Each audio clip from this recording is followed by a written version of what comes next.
Hello, my friends. And as became clear yesterday, the Russian military bloggers weren't lying, and energy ceasefire has indeed taken effect.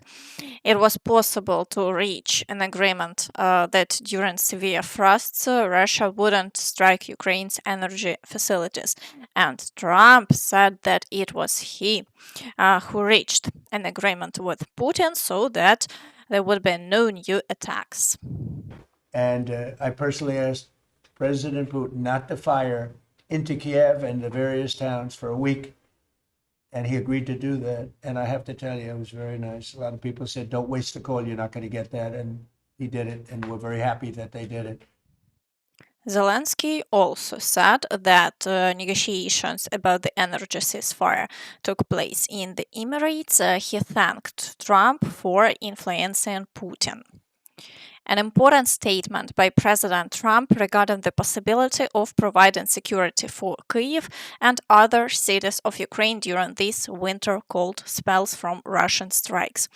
Energy is the foundation of life, and we appreciate the efforts of our partners to help us protect lives. Thank you, President Trump. Teams discussed this in the Emirates.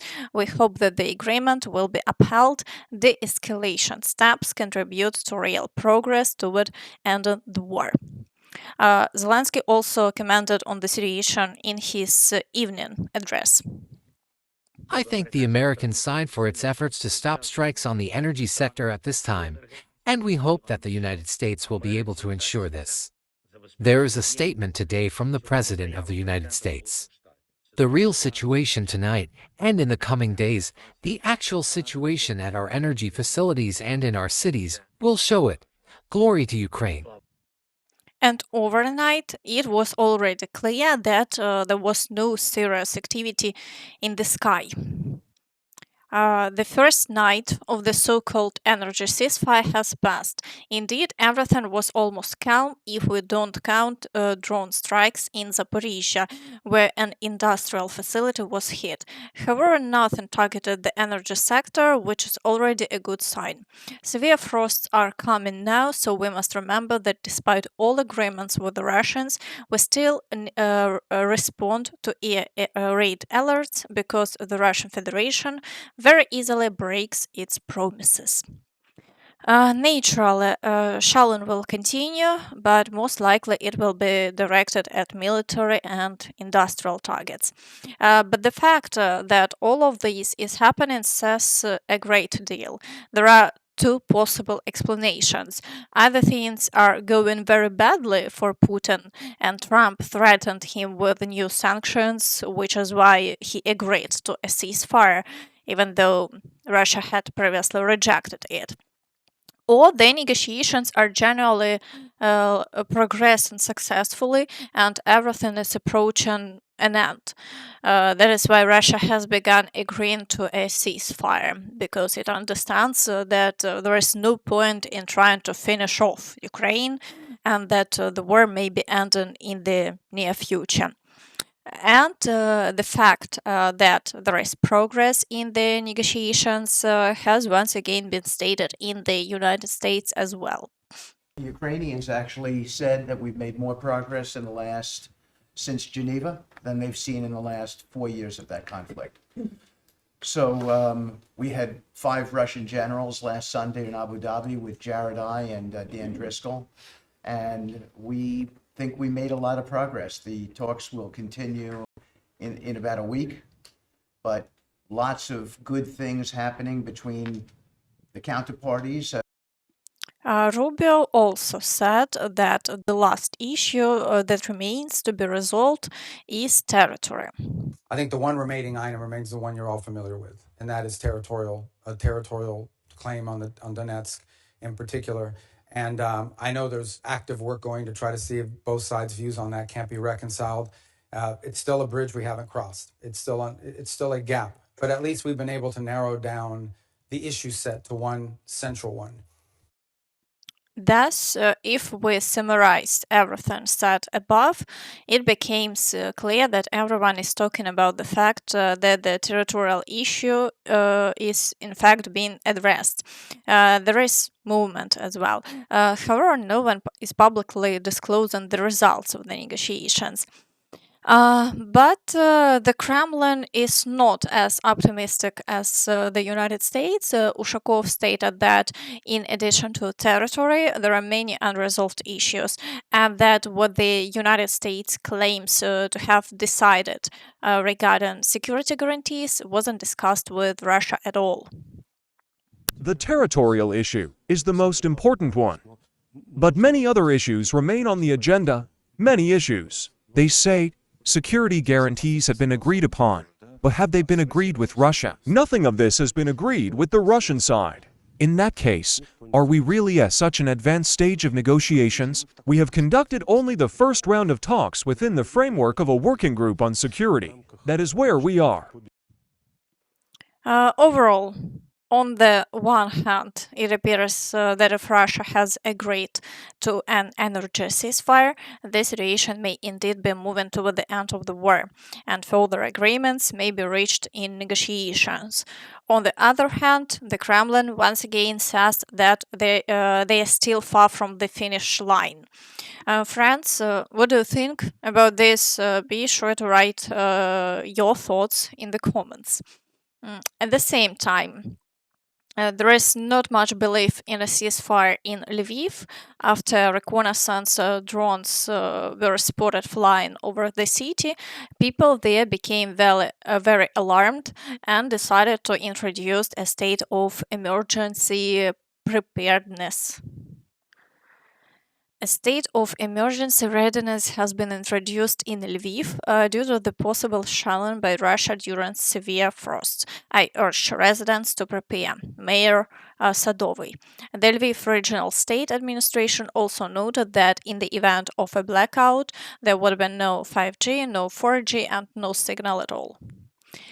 Meanwhile, there is active discussion in Ukraine about what will happen next.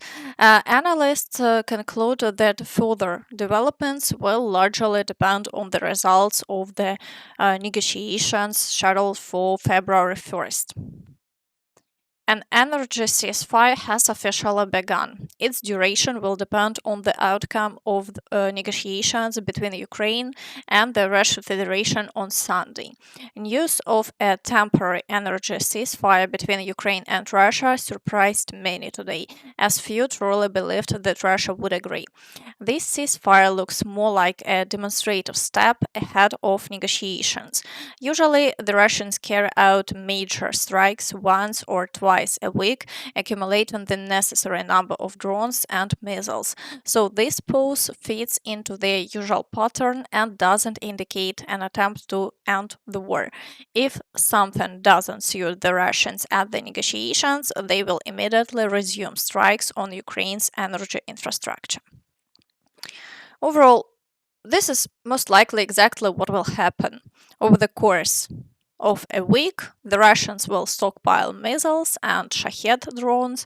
In this way, they will keep their word to Trump by not striking energy facilities for an entire week, while at the same time preparing for new, more massive attacks.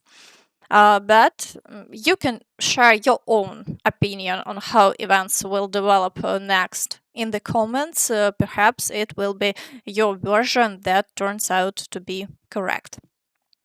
And now let's move on to the situation along the front line, because the war is still ongoing. In the Sumy direction, the Russian forces have launched a very intense offensive. Over the course of a single day, they carried out 15 assault attacks and are attempting to advance in the areas of Yunakivka and Loknya. So far, there have been no reports of any major successes, and the front line hasn't changed over the past 24 hours. At the same time, combat clashes are also being recorded near the village of Pavlivka but the situation there remains unchanged. In the Kharkiv direction, the Russians are assaulting the village of Zelena. As before, they have been unable to break through the defenses, and the front line remains unchanged. In the Vovchansk area, activity remains very high, with around 15 assault attacks per day. The Russian forces are attacking Staritsa, Hravske, the outskirts of Vovchansk and Vovchansky Hutory. However, despite the high level of activity, the front line has so far remained unchanged. In the direction of Velika Burluk, the Russians are assaulting Obukhivka and Kolodezne. After a period of relative calm, attacks in this area have resumed with renewed intensity, but for now we are still waiting to see the results of these assaults. In the Kupiansk direction, the Russian forces are attempting to break through toward Redkivka and are assaulting Peshane. In the Borova direction, no new sorry. No new assaults have been recorded today. All previous attacks on Novoyegorivka ended unsuccessfully for Russian forces. In the Liman direction, the Russian forces are attempting to break through to the outskirts of the city, but as before, the Ukrainian forces are preventing them from establishing positions and are destroying all small groups moving toward the town. In the Slovyansk direction, the Russians are breaking through in the areas of Ozerne, Dronivka, and Svetopokrovske, advancing toward Riznikivka and Rayolexandrivka across the fields. However, Ukrainian forces have so far been able to repel them, and the front line hasn't changed over the past 24 hours. In the Kramatorsk direction, no new assaults have been recorded. In the Kostantinivka direction, Russian forces continue to assault Pretechene, aiming to fully capture the village.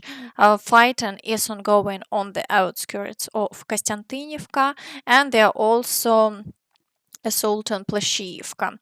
However, despite the high level of activity, there have been no changes over the past 24 hours.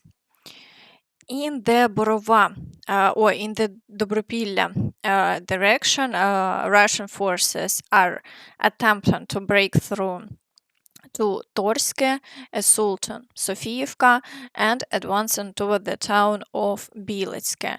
But they are unable to establish positions anywhere, and the Ukrainian forces are successfully destroying them. So the front line remains unchanged for now. In the Pokrovsk direction, the Russians are assaulting Rodinske, breaking through to the village of Grishine, and advancing along the western flank.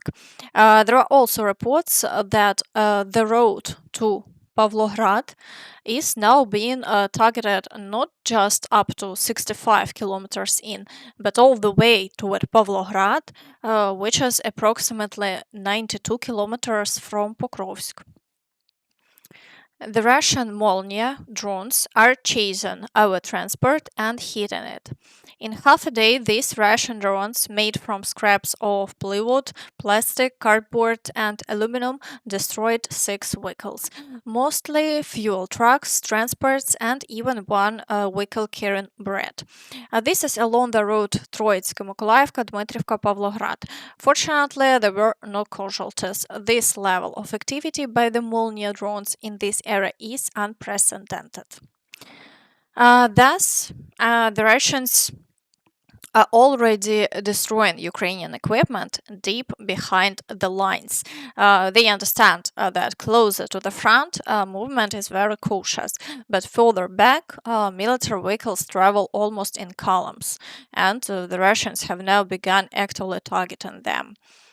This is further evidence that the deep rear areas are now being actively targeted by Russia. In the Novopavlivka direction, the Russian forces continue assaults in the Filia area, but so far there have been no changes. In the direction of the settlement of Pokrovsk in Dnipropetrovsk region, shelling continues as well. Attacks are taking place only in the area of the village of Yegorivka, but the front line hasn't changed.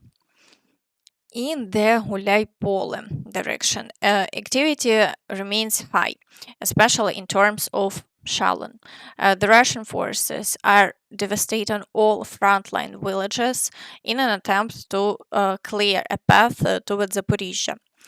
Assaults continue in the areas of Dobropilla and Myrne, and fighting for the outskirts of Gulay-Pole is ongoing. Over the past 24 hours, there have been no changes along the front line. In the Zaporizhia direction, the Russians continue to assault Stepnohirsk and Primorsk, while sabotage and reconnaissance groups are attempting to advance more actively. There is also a high level of shelling in area areas and villages, so the situation remains very difficult. In the Kherson direction, the Russians continue attacks in the area of the Antonievsky Bridge, but there have been no changes over the past 24 hours. And that's all from me. So please don't forget to like this video, subscribe to the channel, and hit the notification bell to stay updated on all the latest news.